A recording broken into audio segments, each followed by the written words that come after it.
le système de l'Internet. Oui, tout à l'heure, Ombretta Signori, depuis Aviva Investors France, nous disait que la détente obligataire aujourd'hui était peut-être due d'ailleurs à cette panne informatique qui avait créé le trouble et poussait quelques investisseurs à rechercher la sécurité, figurez-vous. C'est comme ça, c'est ainsi qu'elle, spécialiste obligataire, explique la détente du jour, une forme de flight to quality, peut-être consécutif à cette panne informatique gigantesque qui pose en effet des questions structurelles pour la suite. Et vous le disiez, des institutions importantes ont aussi été impactées. Il y a un autre phénomène qu'on suit aujourd'hui, il y a peut-être d'ailleurs un lien de près ou de loin, vous allez nous l'expliquer Grégory, le phénomène de baisse, nouvelle baisse du Bitcoin qui recule aujourd'hui sous les 32 000 $ à l'instant. Là aussi, question de sécurité, cette fois sécurité financière. Oui, alors ce qui s'est passé, c'est plutôt une bonne nouvelle, je dirais. Vous vous souvenez de la demande de rançon contre la compagnie de pipeline Colonial, ça avait immobilisé tout le trafic du pétrole sur la côte est des États-Unis dans leur pipeline. Colonial avait payé leur rançon de pratiquement 5 millions de dollars en Bitcoin et on apprend aujourd'hui que le FBI a récupéré ces Bitcoins. Comment ils ont fait? Ils ont obtenu le password qui donnait accès au wallet, comme on dit ici en anglais, où étaient détenus ces Bitcoins. Alors, si c'est une bonne nouvelle judiciaire, c'est pas forcément une bonne nouvelle pour les cyber money parce que ça veut dire en fait que si vous avez un wallet quelque part, si le FBI peut trouver le password et saisir les bitcoins de gens qui sont, je dirais, des criminels, qui dit pas que des criminels pourraient faire la même chose et saisir les bitcoins ou Ethereum de gens tout à fait honnêtes qui faisaient confiance dans la solidité du système. Et comme on dit, le système, quand on parle de bitcoin, c'est blockchain. Donc, je dirais, si vous regardez le Bitcoin baisser, c'est à mes yeux à cause de ça. Ça ne remet pas du tout en cause le Bitcoin, mais on commence vraiment à se poser des questions, puisqu'on disait jusqu'à maintenant, en fait, c'est beaucoup plus sûr d'utiliser les monnaies, les cyber money, parce que c'est blockchain, c'est impénétrable, etc., etc. Et là, on a l'exemple que le FBI, qui n'est pas n'importe qui quand même, a réussi tout simplement à récupérer donc ces bitcoins. Et puis, juste pour la petite histoire, je vous disais 5 millions de dollars de rançon et le FBI a récupéré 2,3 millions. Alors, pourquoi? C'est la moitié de ce qui avait été payé? Non, pas du tout. C'est que le cours du bitcoin, depuis que la rançon a été payée, avait pratiquement diminué de moitié.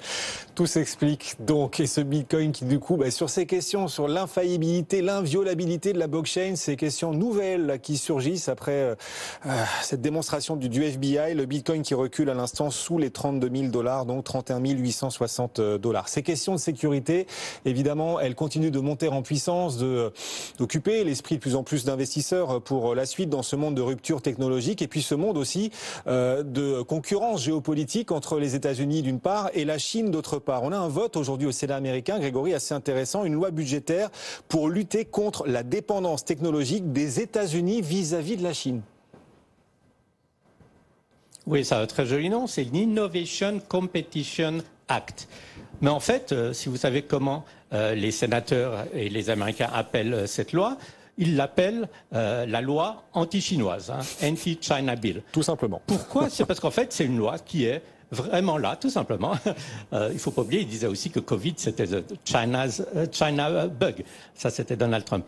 Donc, ça veut dire tout simplement que le gouvernement américain va bénéficier, grâce à ces lois votées, grâce à ces 200 milliards de dollars d'argent pour aider les compagnies, surtout dans la technologie, à la recherche, pour essayer de rester toujours à la pointe.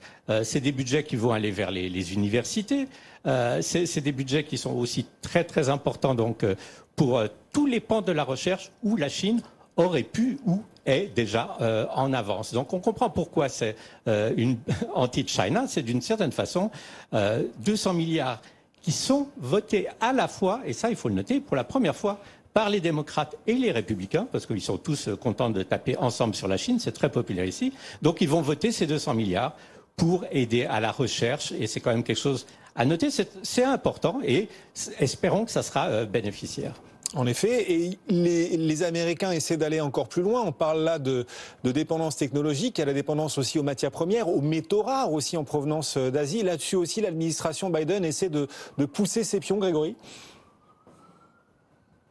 Oui, alors il y a un grand plan qui va être annoncé aujourd'hui avec des créations de task force, comme on dit, de groupes de travail à 4 niveaux. Un niveau, donc, c'est rapatrier les usines de semi-conducteurs, hein, les facultés de production de semi-conducteurs pour ne pas dépendre entièrement, par exemple, de Taïwan et de TSM.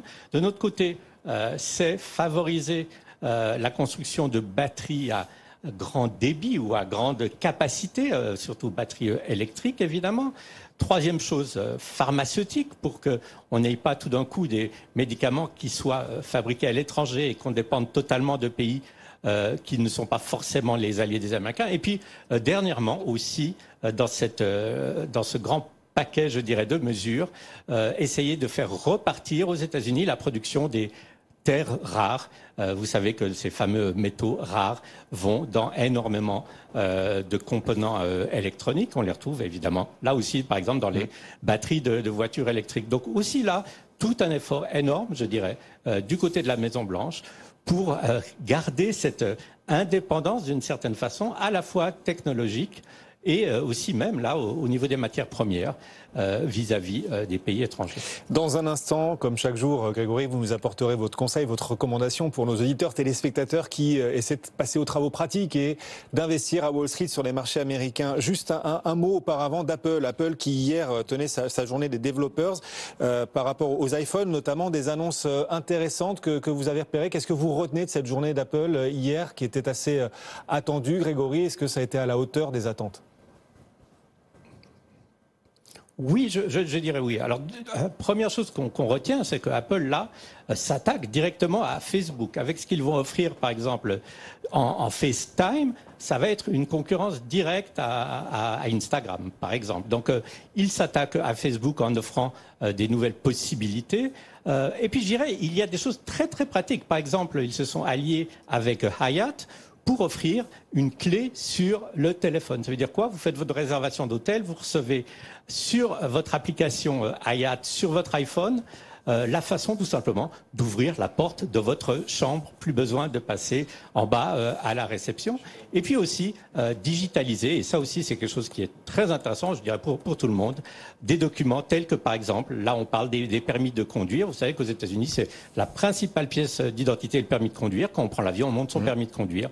Si c'est sur votre iPhone, c'est beaucoup plus simple, beaucoup plus pratique. Donc énormément de mesures très très très pratiques dans ce iOS 15 qui pour le moment est en développement et qui sera effectivement dans les iPhones installés à partir du mois de septembre.